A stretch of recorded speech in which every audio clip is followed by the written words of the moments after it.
Welcome to Politics Done Right. I am your host, Egberto Williams. This is the progressive program that will take the mystery out of politics. This is the program that will encourage you to make sure government becomes we the people. Whether you are liberal, conservative, or otherwise, you get to air your point of view. Remember, you can also send me a tweet to EGBERTOWILLIES.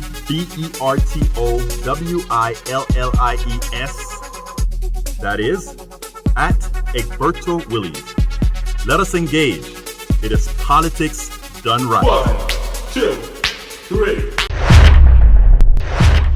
Well, folks, welcome to one more edition of Politics Done Right. I'm Egberto Williams, your host. Thank you so kindly for being a part of the show. We are going to have a great show for you today. Folks, all day I've been fixated completely in front of that camera. Why was I fixated? Because, as you know, they have the Mueller hearings going on, or it actually just concluded. And let's be clear, okay? If Democrats were hoping that this would change anything, it likely will not. But what I am glad for is that we have some good snippets that we can take out of the hearing and we can use in an appropriate manner to sort of add to our narrative the portion where we're going to have to make Trump the unpatriotic traitor. And that is exactly what I mean.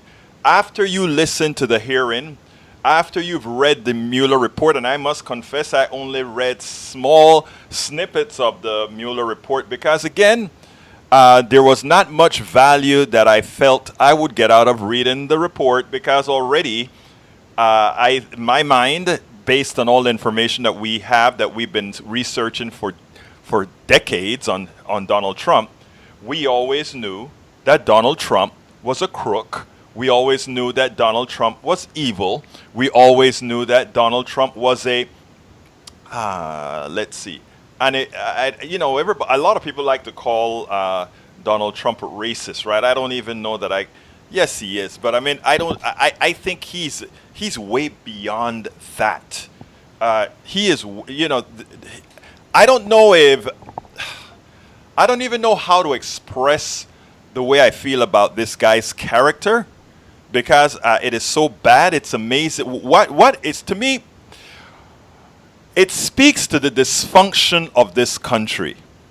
That there's a sect in this country. There's a 40% of folk, or a little bit more of folk in this country, that can look at Donald Trump and that can see presidency in Donald Trump, that can see a leader in Donald Trump. It behooves me as far as what are they thinking, and it just shows you the power. It shows you the power of culture. It shows you the power of hate. It shows you the power of so much that so many would put the country, and I don't say this lightly. It is amazing to me that so many would put the country, they would put the health of the country, they will put the security of the country, they would do all these things to the country. Hi, Kathleen Maureen Morgan from Situate, Massachusetts. I don't want to say that. I hope I said it right. But anyhow, I just find it amazing that there is a sect in this country that will follow Donald Trump. I mean, it doesn't matter. Look, let's assume everything that Republicans are talking about was true. Let's assume. I mean, it isn't, but let's assume. For the things that came out in the Mueller report, for the things that we know, that these guys continue to support this person. It doesn't tell you much about Donald Trump. Donald Trump is a known entity. Donald Trump is a known evil. Donald Trump is a known person that doesn't do right. Donald Trump is a known narcissist. We all know that. However, in his narcissism, in the things that he is doing, He is harming the country. He is harming individuals within the country. Yet we have leaders, Republican leaders, who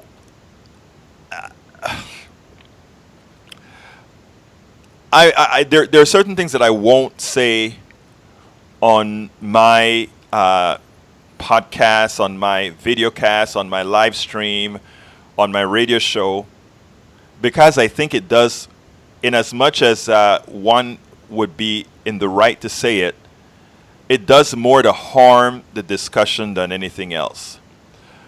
But I think it is imperative.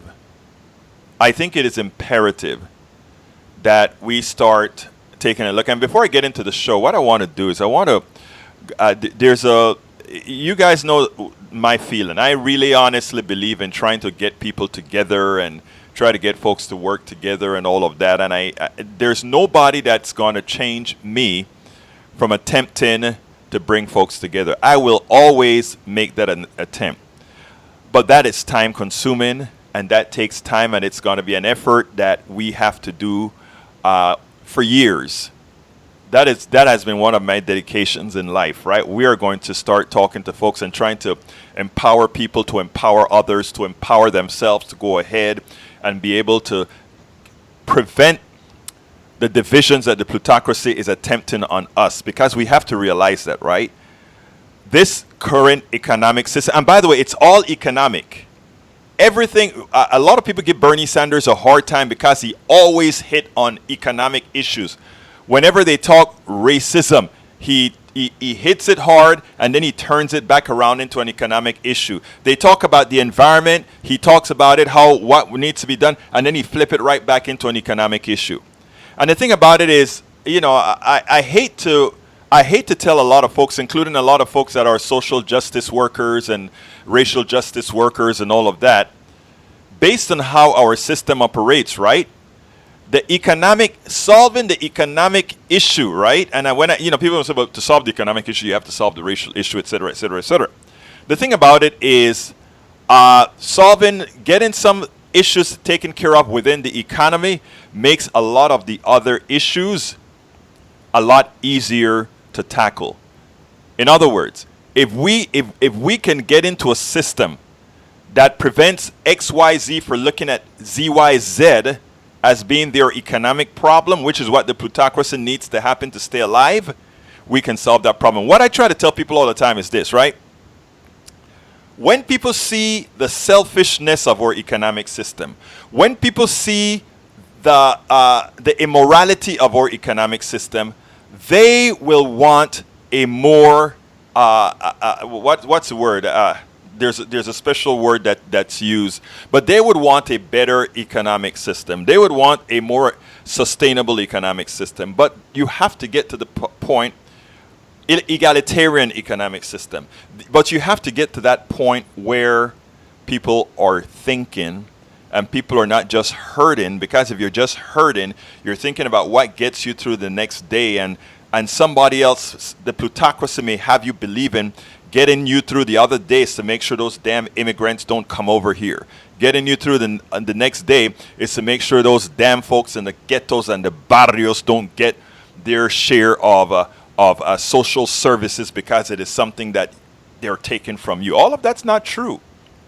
But when people are hurting, right, you can make that case, and that is the case Donald Trump knows to make. He knows where to hit your carnality. So, I mean, in the short term, I think, you know, I've had to listen to what others had to say. And there's a particular post that I just put out there. It came from one of our listeners, and he said, Egberto, you've got to read this.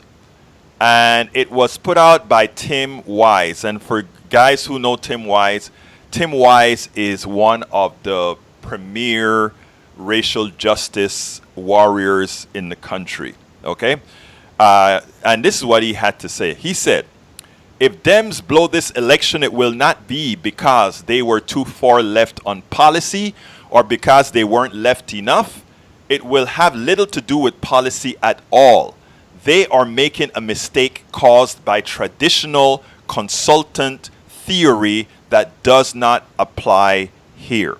And you guys know my motto. My motto is that the elitists on TV, and if you notice, we had one of our interviewees say the same thing.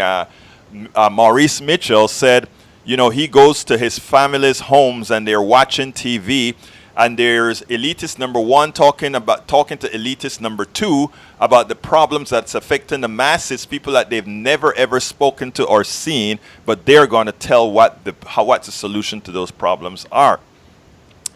It falls into the same vein that Tim Wise is talking about. And he says, and by listening to influential pundits in liberal media who also don't get the unique nature of Trumpism relative to normal political movements and campaigns, this election is not going to be won by talking about all your great plans for healthcare, jobs, education, etc. And the reasons are several. Let me begin by saying that I have experience, and this is Tim Wise talking. He sent a whole list of tweets. I have experience confronting the kind of phenomenon we see in Trumpism, and far more than most.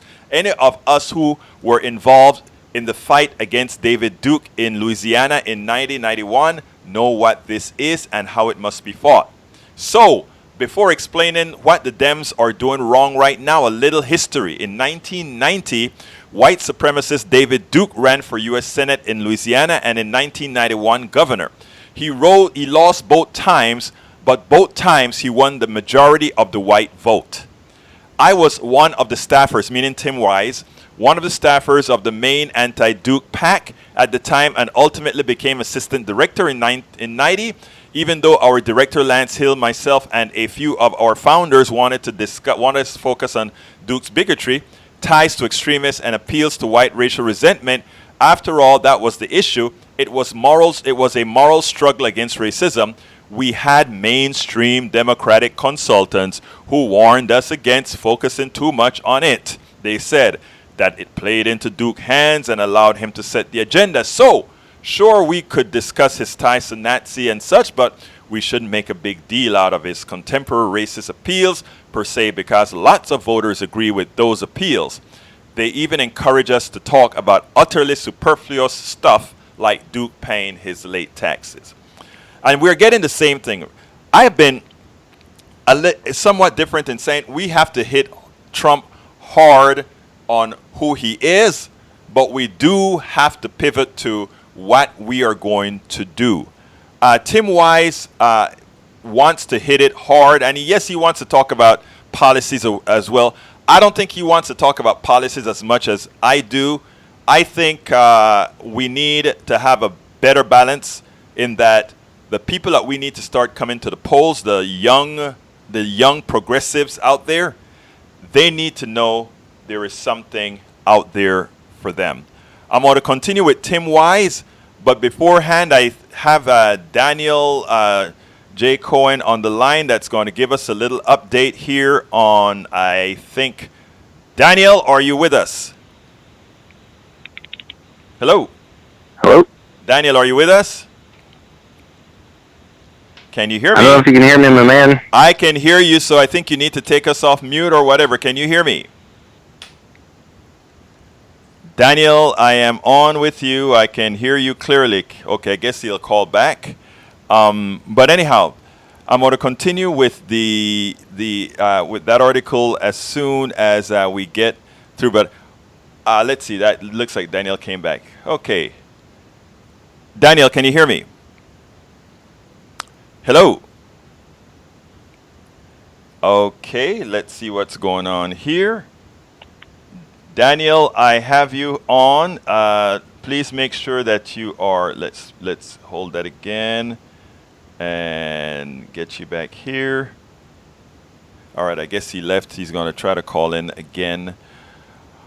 But I hope we can get Daniel to come in here and talk a little bit about what's going on. Let's see. That's probably him. He doesn't know that I could hear him. Let's see. But anyhow, folks, so what we have to make sure that we keep the pressure on. we have to make sure that we don't forget about what Trump is actually doing. Let's go ahead. Let me ask him to call again. I could hear you. All right, let's go. Anyhow, so let me get back to wise, and then when Daniel calls back, we'll get into that. So I am a bit more into, yes, I want to get people together. I want to attack Trump's racism, but I also want to make sure to do some policies. Yes, he's right. Policy isn't going to win it, but we can walk and chew gum at the same time. Let's see if I can hear Daniel now. All right, Daniel, can you hear us at all? Daniel, can you hear us? I don't know why Daniel is not hearing us. Okay. Daniel, talk. Okay. That's interesting. Why? I am pretty sure that we have Daniel here on. And bear with me, folks, as we try to get these calls in. I am not sure why he cannot hear us, and I know that we're all functional. Daniel, can you hear me? I can hear you now. Okay, great. What happened? I don't know, but I can hear you now. Hey, what's going on? All right, well, good. Look, Daniel, I know afternoon, you're in the fight with the immigration issue. That is one of the subjects of today's show. Why don't you give us sort of an update as far as what's going on, not only about Francisco, but also about the job that we're doing here in Texas and in the South in the concentration camps. I don't know if that's a good word to use with you, but you know what's going on. So talk to me. I'd love to talk to you a little bit about that, and it's such a big issue that we'll probably need to kind of focus a little bit to really cover it and get the people some information that they can grab at. So I'm going to do my best, but I think it's really, really important that you're covering it. And hello to the Politics Done Right audience. So what I was by the time I really was able to engage on the issue related to Francisco, the U.S. citizen who was detained by ICE and CBP for 3 weeks over claims that the documents that claims of suspicion of the documents that he presented. He was able to get out. There were some advocates who had been working on it for a while, for a few days at least, who did more lifting than I ever did to get him out. But a lot of us, of course, have expected this because we knew that immigration policy doesn't really have to do with anything aside from perpetuating a racist system that punishes immigrants and families who don't fit into the cookie-cutter version of what some reactionaries want the United States to look like.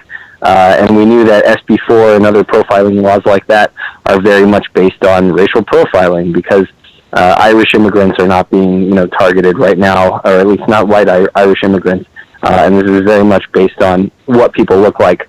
But something I'd like to talk a little bit about is the Never Again movement, which is a group of Jews and allies in the United States who are coordinating with immigration activists for immigrant-centered and Jewish-centered movements and actions that acknowledge the specific role of Jews and their culture when it comes to this particular fight, call for specific disruption, and call for pressure on politicians, not including but not limited to the Democratic establishment. We know that the Republican establishment has been perpetuating all of this, so there's some give when it comes to the potential of moving the Democratic establishment, and there have been actions across the United States shutting down different ICE centers, including in Washington, D.C., where a leaked internal memo from ICE actually specifically spelled out how the Never Again movement was able to bring business as usual to a halt. It's been part of the resistance to these recent ICE raids that has frustrated ICE and CBP, where they've only been able to they've been able to deport 35 people, which is too much, but they were targeting 2,000 people, and it's because of disruptions like this. Here in Houston at the Emancipation Detention Center, funded by Southwest Key and leased by David Dennenberg, 150 people showed up with 7 people committing civil disobedience. There were no arrests, but the center was shut down for several hours this past Sunday. So the Never Again movement has been doing excellent work. It's this country in this situation, it's been ripe for disruption for a while, and that's just one aspect of what's been going on that's been helping shut down some of the inhumane human rights abuses that we've seen. Now, tell us a little bit more about how that group got founded.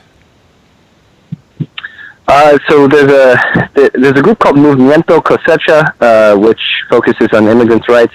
They don't have, I don't believe, a presence in Houston to my knowledge, but nationally they coordinated with some Jewish leaders. There was a Jewish woman who at one point was part of Women's March, who then moved on to other actions or other efforts, it seems. Mm-hmm. And I don't know specifically how the Jewish organizers that came together, but I know that she's involved because I constantly see her posting about it, and because her name is on press releases and things like that.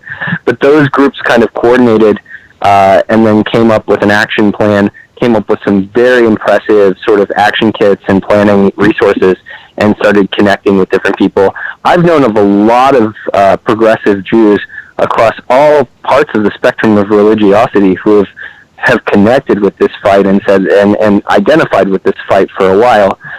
It's built into Jewish culture, to stand up for the stranger, and so this has been something that's been brewing for a long time for progressive Jews in the United States. So it was time for it to happen, and I'm grateful that it's starting to. Well, that is excellent, Daniel. So, as with respect to the immigration policies that we are seeing right now, do you expect any changes in the short term, or is it that we are just going to have to beat this guy to get it taken care of? Oh, that's a great question, man. Well, there's always fluctuations based on the sort of pressure valves that people are able to press on, and so all action is forward momentum, all progress. And all forward momentum is good. And so as long as it's not a counterproductive action, different action that gets taken can change things. If 3.5% of the United States were engaged in different forms of ongoing activism that could be seen, felt, heard, whatever, right, would contribute to resources, then this country would have to stand up and acknowledge it. We're not near that 3.5%. But we are actually, Daniel, hold on a second. It's important that you've been using that 3% number in a lot of speeches that you've given and in a lot of talks that you've given. I think it's important for people to understand what exactly that means, because that is a very important theory in activist movements. Oh, sure. I mean, so there's been studies in the past, and studies of past peaceful revolutions, and that's roughly the percentage of the population that it takes to create a revolution, and particularly an effective, peaceful, civilly disobedient movement is roughly 3.5% of the population. And so, that's sort of your tipping number. That's when people have to start paying attention. That's when, the tanks begin to stop because nuns are kneeling in the streets, and the democratic movements are able to take control of governments and take their destiny into their own hands. And so it's really pivotal that you get more and more people active. I'll take it a step further. 1% of a precinct being active electorally locks that precinct, presuming that there are not efforts to wrestle it out of the hands of the side that has gotten all of those people active. So if we can get to 1% of every precinct active, then we'll see an electoral landslide in favor of progressive candidates and in favor of the Democratic nominee for president. But 3.5%, you'll start to see a peaceful social revolution begin to form. And that's really, that's pivotal, because it doesn't seem like it's that many people. In mass, it's a lot of people. Right. But in terms of individually in a room that you're in, if you teach a kindergarten class or a second grade class or whatever in the state of Texas, and you've got 30 kids in your room, that's one student out of the 30, right, or the teacher. And what's interesting is we can actually use the current political structure, the precinct structure, to actually do the metrics that are needed to start quantifying this stuff. So it is important work that can get somewhere. Anyhow, continue. Well, I think I agree with you. I think there's a lot at our disposal. There's a lot that we can actually work on, and we have to keep in mind that the opposition will be working on some of this stuff too, and there are tactics that we're farther out in front on, and there are tactics they're farther out in front on. There's different aspects and strengths and weaknesses to both of our movements and the way that we're doing things, but we have a higher ceiling. And there's a lot that can really be done as long as people are willing to take action. That is our biggest enemy in a lot of ways, is complacency. It's right there next to Trump and the right and McConnell and Stephen Miller and everybody else, is, not moving our feet. So, it's got to move beyond that next level. And whatever you do at the next level, that doesn't matter quite so much.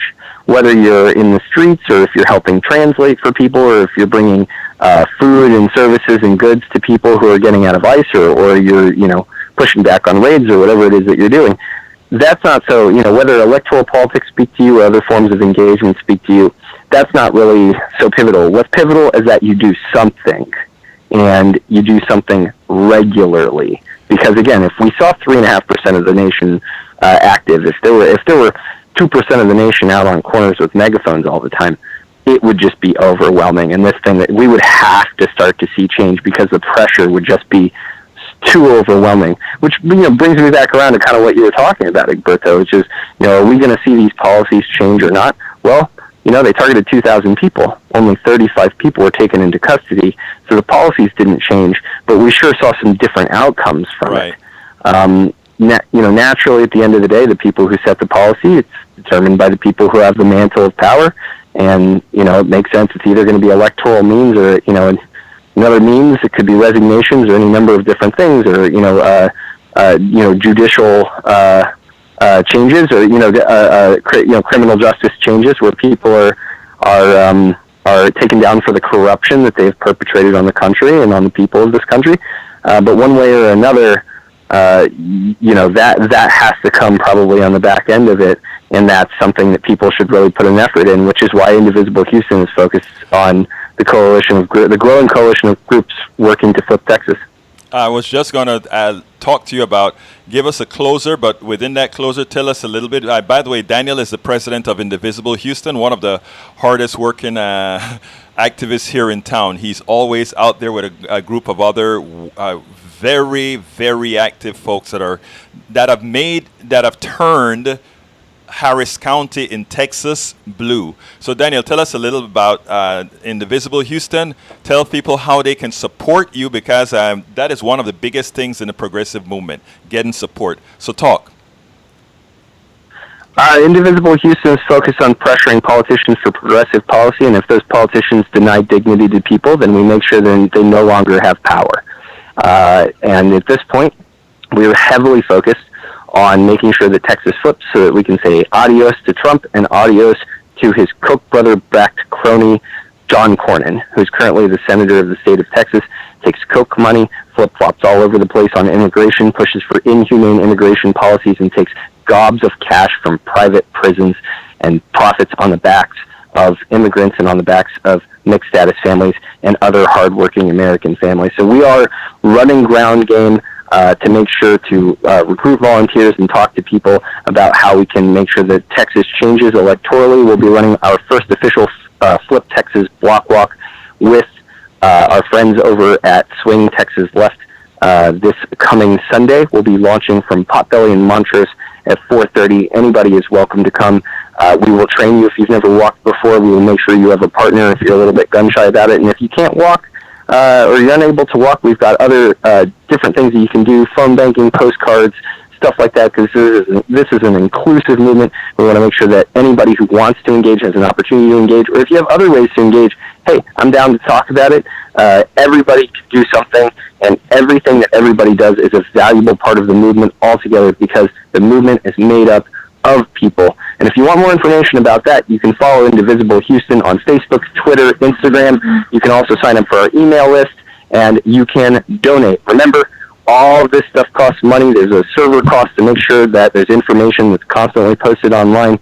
There's costs for things like permits, costs for things like giant Trump chickens and things like that we use to put pressure on these politicians and put these giant spectacles in people's faces.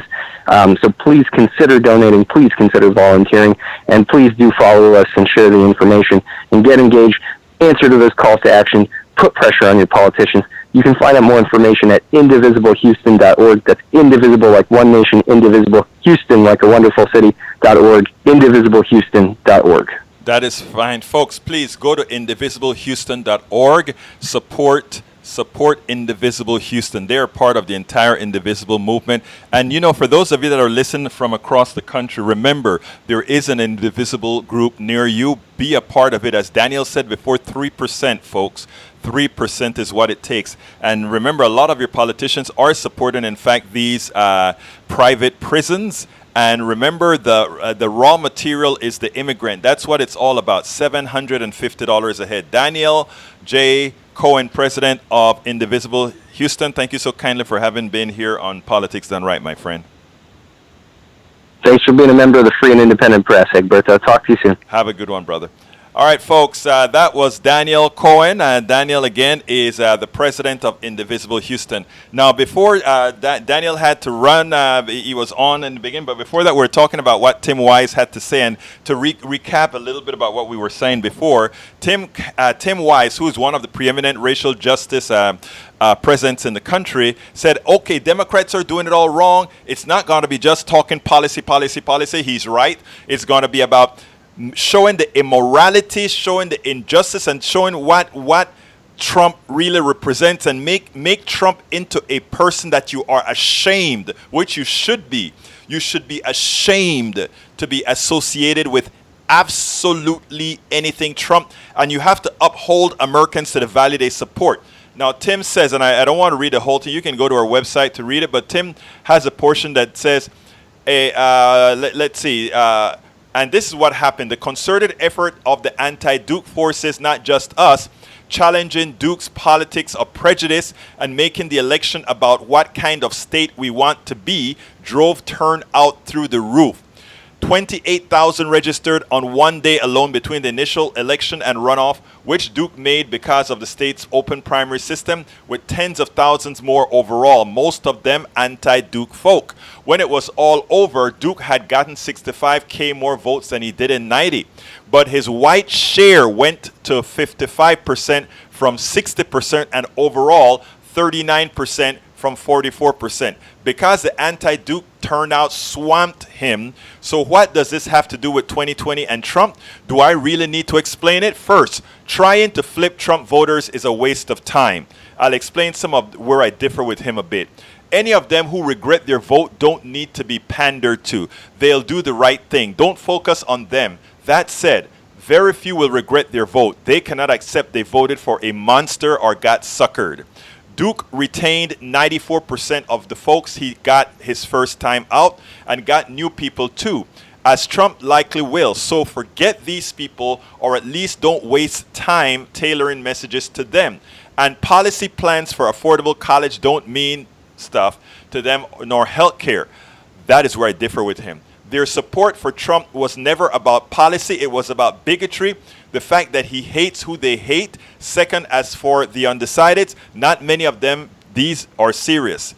Then there is almost no way to know what I would get to make up your mind. I doubt it's a plan to deal with Wall Street, though, or infrastructure or tax policy. If anything, I would say crafting an argument that is an existential crisis for the nation. That is what we need to do. And that is where I differ some from Brother Wise. Here's a statement and he makes, and I think within the statement is where policies that, let's say, Warren and Bernie Sanders are all about. He said, if anything, I would say crafting an argument that this is an existential crisis for the nation and making it about Trump's bigotry and who we want to be as a country would be far more effective than inspiring them to make up their minds. And what I know for a fact is that this message that Trumpism is a threat to everything we care about and love about this country is what will inspire the Dem base to vote. And that is what this election is all about. I am not saying that Dems don't need policy ideas, which is but focusing on wonky, look how much I've thought about this stuff is not going to move the needle in 2020. That part is true. What the left never understand is we need to stop approaching elections like the goddamn debate team and start approaching it like the right does, like the cheerleading squad. The right knows psychology and we know public policy and sociology. Great. The latter does not win elections. People who say the Dems should ignore Trump's race baiting, I don't say that. We have to hit that head on. He is no genius. And if you downplay or normalize him, if you make this about policy, you normalize him. He's a racist. He is a white nationalist. He's an authoritarian. He and his cult are a threat to the future of the nation. And because of their hatreds, his movement betrays the country's promise. That is the message that will drive turnout. He is right, but there's a delta turnout. There is a delta turnout that I'm talking about. And I'm not talking about this out, Wise is talking about what he's saying is correct. The way we are going to bring out people is they have to feel it's existential. But also Obama made it existential by the things that I am going to be able to get. Why, if I have another 4 years of this guy, it means my bankruptcy. If I have 4 more years of this guy, it means, and that is where you connect. That is where you connect the policy to the evilness of the person, because he will lie to you and tell you will do this, and that is where you connect them both. Wise is a racial justice guy that wants to hammer that mostly. I think we have to hammer them equally. I have another call. Let's go to 973. 973, come on in, my brother. What's up, Berto? I figured it was you, Johnny. I saw that 3 digits. Oh, man. I mean, what a day. What a day. What a day. I didn't get a chance to catch all of it. I was busy. But I think this just points out the fact that, look, at the end of the day, Mitch McConnell was made aware of the Russian interference. He told Obama that if you mention any word of this and use this as a way of just, because if he told the truth about what was going on and how the Russians were interfering to help Donald Trump would have not got elected. He would have never been elected. Right. And Mitch McConnell was, the thing with Mitch McConnell is he doesn't care about any of this because his goal is just to remake the judiciary. Right. And so, well, let me tell you something. Let me hold you back a second, Johnny, because I don't know if Americans understand something that you just said, and I want to explain it to Americans, right? What America is becoming more progressive. The people are becoming, and it's not only that America is darkening. That's not the issue only. Even the young white folk, white kids, the young progressives, they see the world completely different, and yes, they are getting more progressive as well. And the issue when Johnny just said he cares about the judiciary, I did many of us worked on a documentary a few years ago. Okay, this documentary was called I forgot the name of the documentary I made. Legalized Democracy. Look it up. Legalized Democracy, the documentary. I'm one of the executive producers on that one. Now, what we were trying to prove, or what we prove, is that in this country, as majorities start to rule, Johnny, as majorities start to take rule, the elite tries to find a constitutional way to take back power. And that is what Mitch McConnell is doing by flooding the judiciary with young, conservative, relatively uneducated people who can be controlled by the plutocracy to ensure that, let me tell you what are they going to do. We pass progressive policies. How do you get around having to follow a Democratic president and a Democratic Congress? You have a judiciary, judges that are there permanently till they die, come and say, okay, that policy is unconstitutional, and therefore the executive cannot execute the will of the people. So don't underestimate what Mitch McConnell is doing by flooding the judiciary. One leg of government, he is flooding with people so that democracy will no longer reign. It now runs, the democracy is now run by the judiciary. Go ahead, Johnny. But here's the problem. The problem is that, yes, he is going to try to flood the judiciary with conservative judges, and that's why he doesn't care what type of president Donald Trump is. Exactly. But the problem is that even though he might want to do that, and he might get away with it initially, the problem is that the complexity of the problems facing the judiciary will only continue to become more complex. As we become a society that moves away from geopolitical borders, and we move into this new area where all we really care about now are markets. You see, the old geopolitical NATO system no longer really works in our modern era. And now we're moving forward into a system where they're just chasing after markets. So you have a country like Russia, which really isn't that rich or well-to-do or wealthy in the sense of in a geopolitical sense outside of their nuclear missiles. But what they've done is they started treating the world like a marketplace, like different markets to attack, and they're able to come into a place like America and attack our market system. And the fact that our politicians and everything in America is kind of moved by money and by wealth. They're not the only ones to do that. And when you put in these conservative judges that see the world from the old political stance, and then you have pressing changes come through where you have these advances, either technological advances, like what do you do about a company like Facebook, where Mark Zuckerberg is now the first CEO in the history of America to alter an election. Mm-hmm. So the question becomes, what do you do with a person like that? So yes, I understand where Mitch McConnell thinking from a 1950s mindset, if I put these old style judges in, even though they're young, I'll be able to keep the reign on America and keep the conservative value system that I want in place. But it won't work. Okay, but let me tell you the part that will work. The part that will work, though, Johnny, is the part that overrides whatever policies we pass in Congress. I'm not talking about nationally. I'm talking, well, actually nationally, internationally as well. A good example is what we could do with bringing monies back or preventing monies from coming back at a certain rate.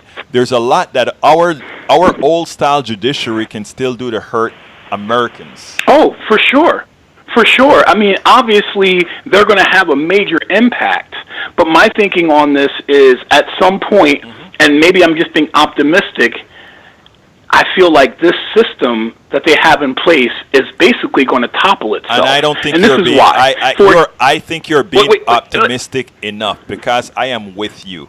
I believe, just like you do, that this system is unsustainable, and I believe, just like Daniel, who was on before you, and the work that Daniel is doing, and all of us who are into activism are doing, we are eventually going to topple the system in a peaceful manner, such that what will reign is the will of the people. But it's going to take a lot of work, and it's not going to be easy going. Let me just point out, though, that the thing with Trump, and I tell people this all the time about our legal system is really designed to catch a regular, let's say an honest person who makes a mistake. Our legal system handles that situation expertly. Right. You make a mistake, you commit a crime, we're going to hammer you if you're mostly an honest person. But if you're a person who is totally 100% committed to being dishonest, Trump, yeah. I mean, our system is not equipped to deal with that. So, for example, if you're a person who speeds in your car, yeah, our system's going to catch you speeding. But if you're the kind of person who puts a radar jamming device in that car so that you can speed around, our system's not really equipped to handle that. Hey, Johnny, I got to go to the next subject. And that's what we have with Trump. Thank you. Thank you so kindly for calling in. I have to go to the next subject, and you keep up your good work. Keep listening, keep calling, and let's keep this stuff going. Thank you, sir. I got to support you. Love you, man. Take care, brother. All right, boy. Have a great one, brother. Love you, man. All right.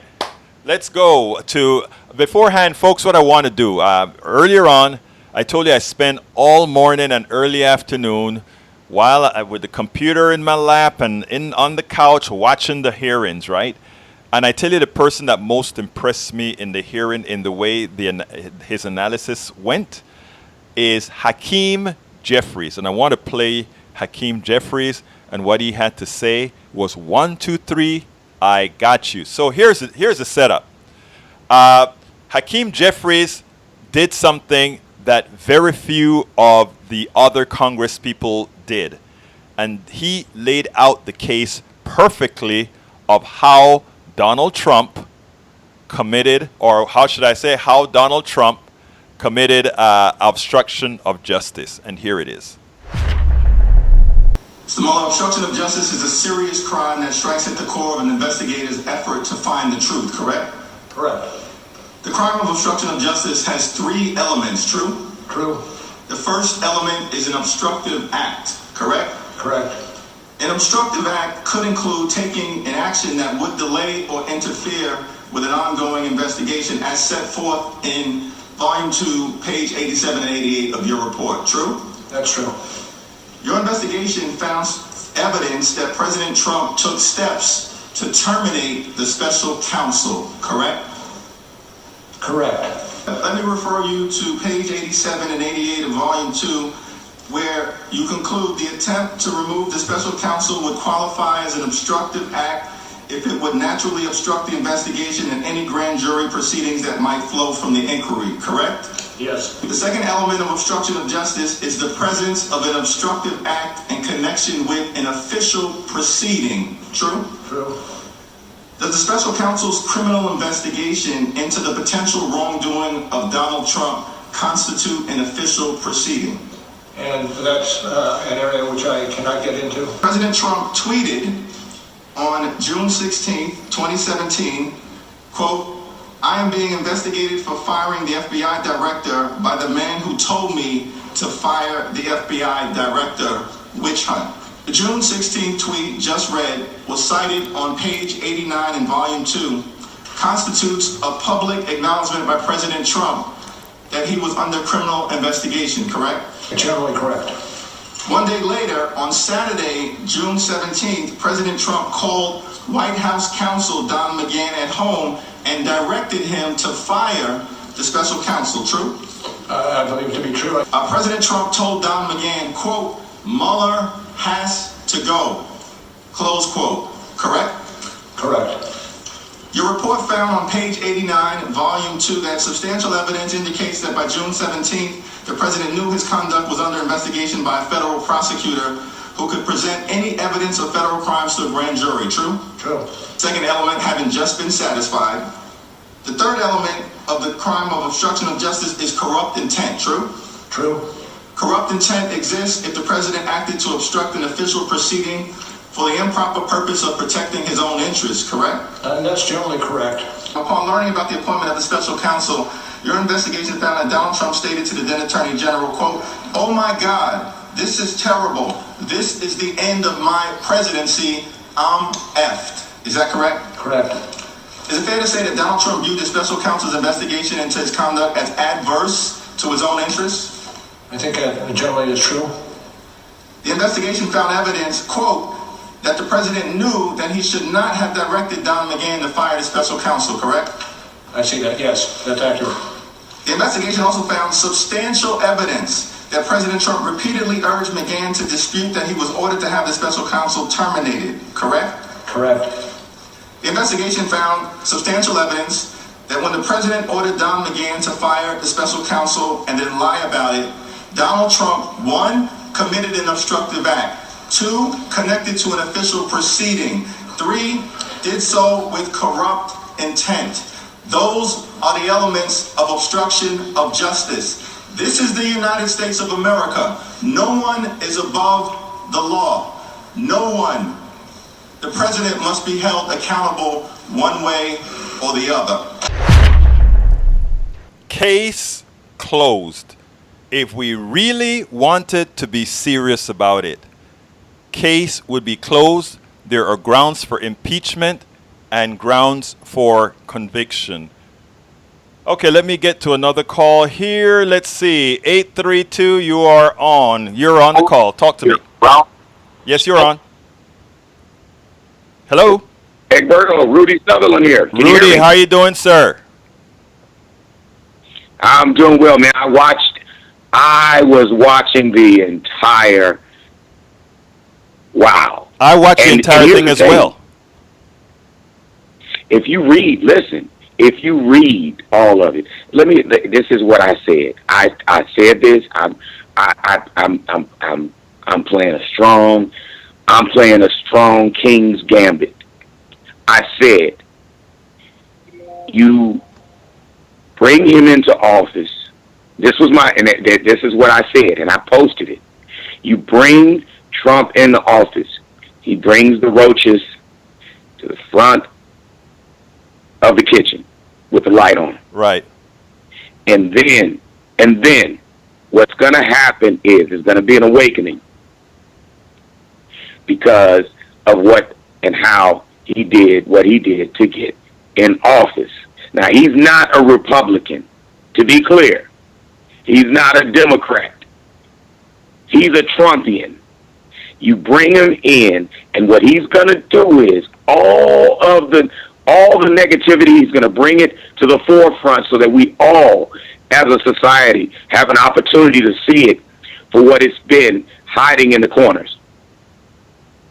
Strategically. And then, unlike Nixon, he's going to go to jail. You think he's going to jail? He is not going to resign. I really think that if you read the report, if you read it, they referenced a lot of it during the hearings. But if you look at it, the highlights that they put out in the two hearings that occurred today, there is no way. Now here's, Egberto, if as a society, and here's how you take the temperature in the room, if as a society we've become that dense and sanitized, are you with me? Yes, I am. He'll get reelected. But if we still have a gumption of clarity in looking at things, if we've not become so glossed over with all the social media and all of that stuff, that we can still think collectively, there is no way this side of hell Trump gets reelected. And then one of the things that Mueller said, his anticipation was that it's possible that he could be.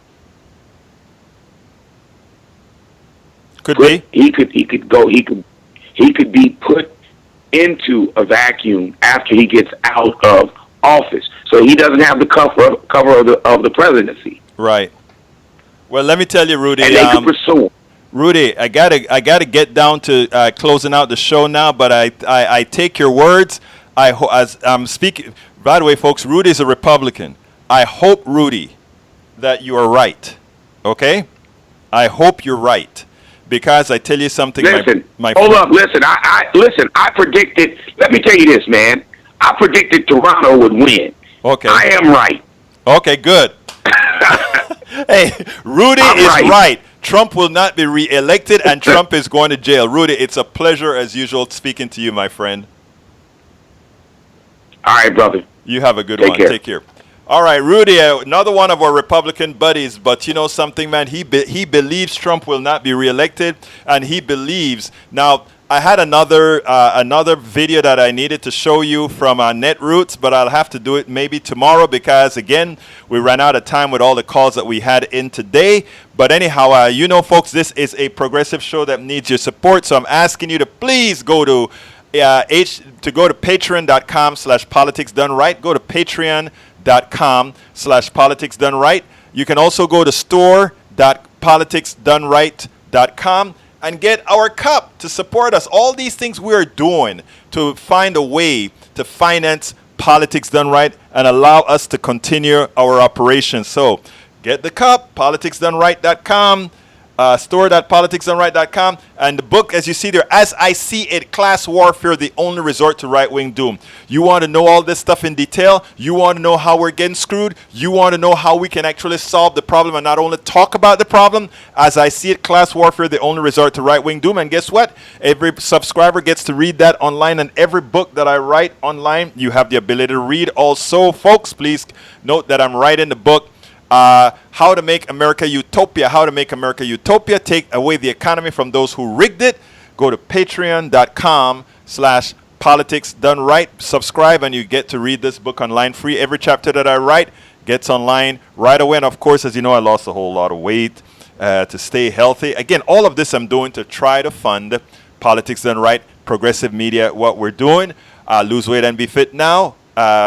It works because I've done it for several years now. And I decided to write about it. So how can you help Politics Done Right? You can help Politics Done Right several ways. Go to patreon.com/Politics Done Right to subscribe. Go to politicsdoneright.com/donate to give a contribution. Or go to store.politicsdoneright.com to shop. We also have t-shirts, all the works to support our endeavor. This is our endeavor, and we need you to help us support this endeavor that we're doing right here. We are here not to toe the line. We're not here to toe the Democratic line. We're here to toe the progressive line, the line that's going to ensure that every single American has a voice.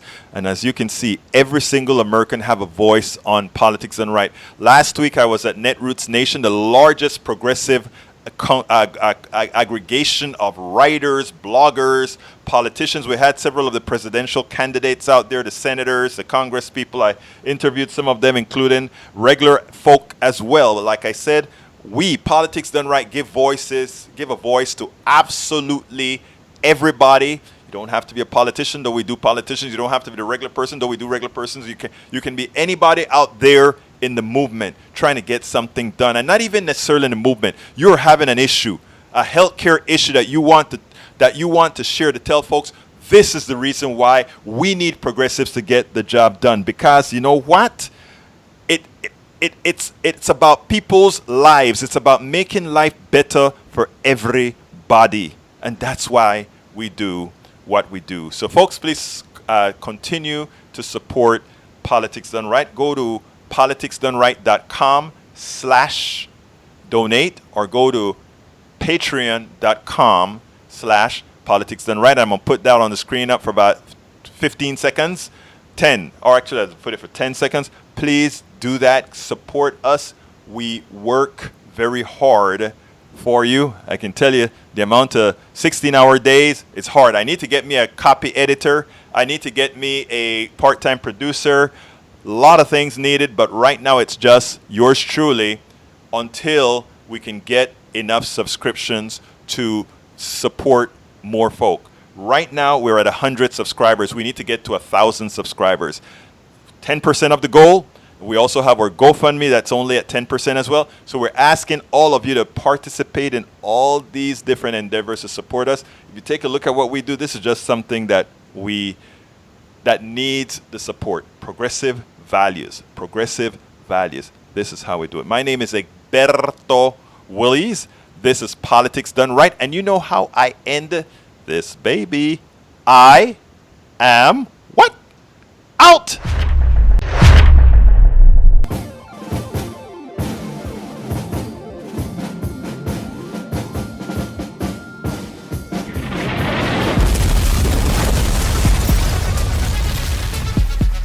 Welcome to Politics Done Right. I am your host, Egberto Willies. This is the progressive program that will take the mystery out of politics. This is the program that will encourage you to make sure government becomes we the people. Whether you are liberal, conservative, or otherwise, you get to air your point of view. Remember, you can also send me a tweet to EGBERTOWILLIES. That is at Egberto Willies. Let us engage. It is Politics Done Right. 1, 2, 3.